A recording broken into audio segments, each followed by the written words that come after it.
आजकल मैं लोगों को देखता हूं कि लोग बहुत सारे बहाने बनाते हैं कि सफल होना बड़ा मुश्किल हो गया है, कंपटीशन बहुत बढ़ गया है। परंतु मुझे ऐसा लगता है कि जितना सफल होना आज की डेट में आसान है, पहले इतना कभी भी आसान नहीं रहा।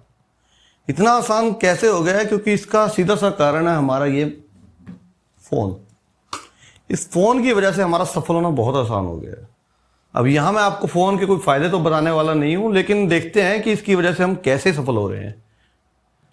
जहाँ एक तरफ इंसान फ़ोन से अपना कुछ सीख रहा है, वहीं दूसरा इंसान इससे बहुत ज़्यादा डिस्ट्रैक्ट भी हो रहा है।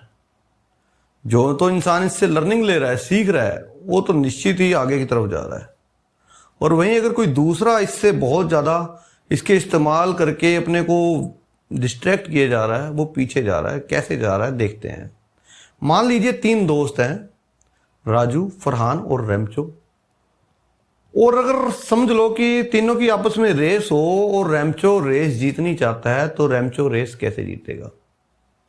एक तो तरीका यह है कि रेमचो इनसे तेज दौड़े, राजू और फरहान से, तो जीत सकता है।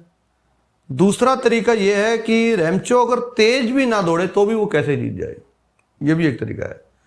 क्योंकि राजू और जो फरहान है, उन्होंने तो मुंह ही रिवर्स साइड पे कर लिया है।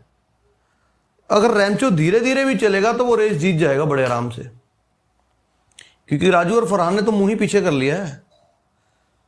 अब आप खुद को इन तीनों में से मानो कि आप क्या बनना चाहोगे, राजू, फरहान या रेमचो, कैसे? अब ये देखो ना कि जीवन में हम राजू बनेंगे या रेमचो बनेंगे, हमारे पे ही डिपेंड करता है। अब ये देखना है कि रेमचो धीरे धीरे कैसे रेस जीत रहा है, इस बात को समझते हैं। जो फरहान और राजू हैं, वो तो डिस्ट्रैक्ट हुए पड़े हैं बहुत ज्यादा सोशल मीडिया ऐप पे। वो डेली अपना 1.5 से 2 घंटा सोशल मीडिया ऐप को दे रहे हैं और अपने जीवन में कोई वैल्यू ऐड नहीं कर रहे। वहीं रेमचो इससे एक तो सीख रहा है और एक छोटी सी आदत उसने और डाल रखी है, वो अभी आपको बताता हूं, जिसकी वजह से रेमचो आने वाले 5 साल बाद इन्हें बहुत पीछे छोड़ जाएगा। जहां अपने को बिल्कुल बर्बादी की तरफ लेके जा रहे हैं, रेमचो वहीं अपने को आगे लेके जा रहा है। आप खुद ही देखो ना, आप अपने फोन में कौन सी ऐप चलाते हो? अच्छा ये बताओ। या तो आप इंस्टाग्राम चलाते होगे या फेसबुक, और तीसरी अगर ऐप मैं देखूं तो व्हाट्सएप के स्टेटस वगैरह। इन तीनों ऐप चलाने से आपके जीवन में कोई वैल्यू ऐड हो रही है? आप कुछ सीख रहे हो? अगर कुछ सीख रहे हो तो बहुत बढ़िया, अगर कुछ नहीं सीख रहे तो इन तीनों ऐप ने आपको पिछले 5-4 साल में दिया क्या है जब से नेट फ्री हुआ है? कुछ भी नहीं। आपने, मैं कहूं कि पिछले 1-1.5 महीने में ही, ज्यादा नहीं कहता, कि 10,000 रील देख ली होंगी। उन 10,000 रील में से आपने कोई वैल्यू ऐड करी है अपने जीवन में? कुछ नहीं। अब आपको, मैं तो कॉमेडी मूवी देखता हूं जिससे मन खुश हो जाता है, तो कुछ चुटकुला सुना दो, कोई याद है? कुछ भी याद नहीं होने का, क्योंकि दिमाग का पैटर्न ही खराब कर दिया है ना। बार बार स्क्रॉल कर करके डोपामिन ऐसा, मतलब क्या कहूं, इतना तो अंदर जाने की जरूरत नहीं है, पैटर्न खराब हो गया दिमाग का हमारे। इस वजह से ना तो कुछ याद रहता है, ना ही हम कहीं फोकस कर पा रहे हैं। माइंड की फोकस करने की ताकत ही बहुत कम हो गई है। तो आप इन ऐप को इस्तेमाल करके जब कुछ हासिल ही नहीं कर रहे, बल्कि मैं कहूं फेसबुक से क्या हासिल कर रहे हैं?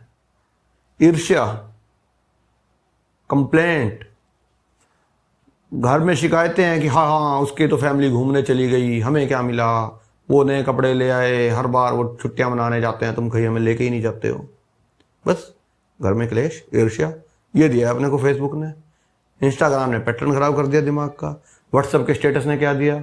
400 रुपये का केक लाओ, किस लिए? हाँ जी, मुझे व्हाट्सएप पे फोटो पोस्ट करनी है ताकि लोगों को दिखाना है मैं भी लाइफ चिल कर रहा हूँ, मजे करता हूँ, मैं भी जिंदगी जी रहा हूँ। रियल में कुछ हो नहीं रहा। तो जब इनसे कुछ हो ही नहीं रहा तो हम ये क्यों करें?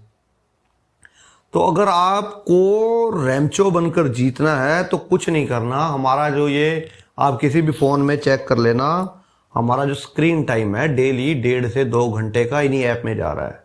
अगर उस आप 1.5 से 2 घंटे के महत्वपूर्ण टाइम को अपने जीवन में यूटिलाइज करोगे तो आप वाकई में ही काफी आगे निकल जाओगे। मैं आपको ज्यादा आदतें चेंज करने को नहीं कह रहा। अपनी 22 छोड़ो, 23 घंटे की आदतें सेम रखो जैसी आप करते हो डेली। उस 1 घंटे की आदत में आप अपने 20 मिनट किसी बुक को दे दो और 40 मिनट अपने शरीर को दे दो, हेल्थ को दे दो। आप अपने आप देखोगे कि आप 2-3 साल बाद कहाँ खड़े हो और आपके दोस्त कहाँ खड़े हैं। आप धीरे धीरे चलते हुए भी आगे निकल जाओगे, अपने दोस्तों से काफ़ी आगे निकल जाओगे। अब आप कहोगे कि 1-1.5 घंटे में कैसे आगे निकल जाऊंगा। ये मैं कुछ नहीं करने वाला, आपकी जो बुक्स पढ़ोगे ना, वो बुक्स आपको अपने आप अपने दोस्तों से काफ़ी आगे ले आएंगी। क्योंकि मैंने खुद इसे फॉलो किया है और मैं देखता हूँ मेरे जीवन में काफ़ी परिवर्तन आया है। तो मैं इसीलिए आपको भी कह रहा हूँ कि आप भी इसे फॉलो करो और अपने जीवन में सुधार लाओ। क्यों हम पीछे की तरफ जा रहे हैं। अगर हम कहें कि मैं सफल होना चाहता हूँ और मैं सफल कैसे होऊंगा, जो 5-10 साल से काम कर रहा हूँ वही अब भी करे जा रहा हूँ, तो वैसे सफल हो जाऊंगा क्या? नहीं नहीं, कुछ तो बदलना पड़ेगा ना। इतना कि बदलाव शुरू कर दो तो हम सफलता की राह पर चल पड़ेंगे। तो मुझे तो ये बातें फॉलो करने में बहुत मजा आया, तो मैं चाहता हूँ आप भी करो। और अगर आपको ये जानकारी अच्छी लगी हो तो किसी से शेयर करो और सफलता की तरफ आगे बढ़ो। Bye bye.